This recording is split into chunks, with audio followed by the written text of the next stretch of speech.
ಎಲ್ಲರಿಗೂ ಪ್ರಗತಿ ಚಾನಲ್ಗೆ ಆತ್ಮೀಯವಾದಂಥ ಸ್ವಾಗತ. ರೈತರೇ, ಇವತ್ತಿನ ಈರುಳ್ಳಿಯ ಮಾರುಕಟ್ಟೆಯ ಬೆಲೆಯನ್ನು ನೋಡಿಕೊಂಡು ಬರೋಣ.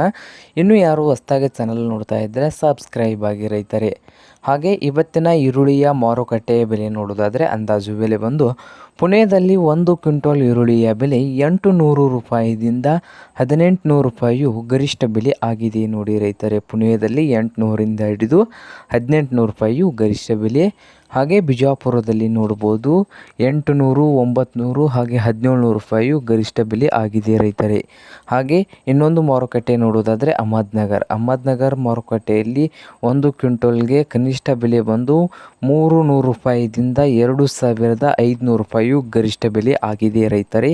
ಹಾಗೆ ಬದಾಮಿಯಲ್ಲಿ ನೋಡ್ಬೋದು 1 ಕ್ವಿಂಟಲ್ ಈರುಳ್ಳಿಯ ಬೆಲೆ 1300 ರೂಪಾಯಿದಿಂದ ಹಿಡಿದು 2100 ರೂಪಾಯಿವರೆಗೆ ಬದಾಮಿಯಲ್ಲಿ ಉತ್ತಮ ಕ್ವಾಲಿಟಿ ಈರುಳ್ಳಿಯ ಬೆಲೆ ಇದೆ ನೋಡಿ ರೈತರೇ. ಹಾಗೆ ಇನ್ನೊಂದು ಮಾರುಕಟ್ಟೆ ಬಂದು ಧಾರವಾಡ ಮಾರುಕಟ್ಟೆಯಲ್ಲಿ 1 ಕ್ವಿಂಟಲ್ ಈರುಳ್ಳಿಯ ಬೆಲೆ 1000ದಿಂದ ಹಿಡಿದು 1500 ಮಧ್ಯಮ ಗಾತ್ರದ ಈರುಳ್ಳಿ.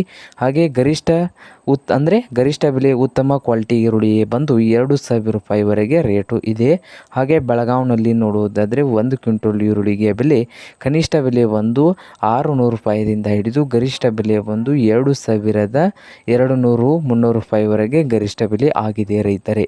ಹಾಗೆ ಇನ್ನೊಂದು ಮಾರುಕಟ್ಟೆ ನೋಡುವುದಾದರೆ ಸೊಲ್ಲಾಪುರದಲ್ಲಿ 1 ಕ್ವಿಂಟಲ್ ಈರುಳ್ಳಿಯ ಬೆಲೆ 200 ರೂಪಾಯಿ ಹಿಡಿದು 2200 ರೂಪಾಯಿಯು ಗರಿಷ್ಠ ಬೆಲೆ ಆಗಿದೆ.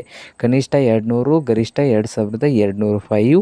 ಕೊಲ್ಲಾಪುರದಲ್ಲಿ ನೋಡುವುದಾದರೆ ಕನಿಷ್ಠ ಬಂದು 600 ರೂಪಾಯಿದಿಂದ ಗರಿಷ್ಠ ಬೆಲೆ ಬಂದು 1800 ರೂಪಾಯಿವರೆಗೆ ಕೊಲ್ಲಾಪುರದಲ್ಲಿ 1 ಕ್ವಿಂಟಲ್ ಈರುಳ್ಳಿಯ ಬೆಲೆ ಇದೆ. ಇದು ಇಂದಿನ ಈರುಳ್ಳಿಯ ಮಾರುಕಟ್ಟೆ ಬೆಲೆ ಆಗಿದೆ ಸ್ನೇಹಿತರೆ. ಹಾಗೆ ಚಾನಲ್ ಹೊಸದಾಗಿ ಯಾರು ನೋಡ್ತಾ ಇದ್ದರೆ ಸಬ್ಸ್ಕ್ರೈಬ್ ಆಗಿ. ವಿಡಿಯೋ ಇಷ್ಟವಾದರೆ ಲೈಕ್ ಕೂಡ ಮಾಡಿ ರೈತ.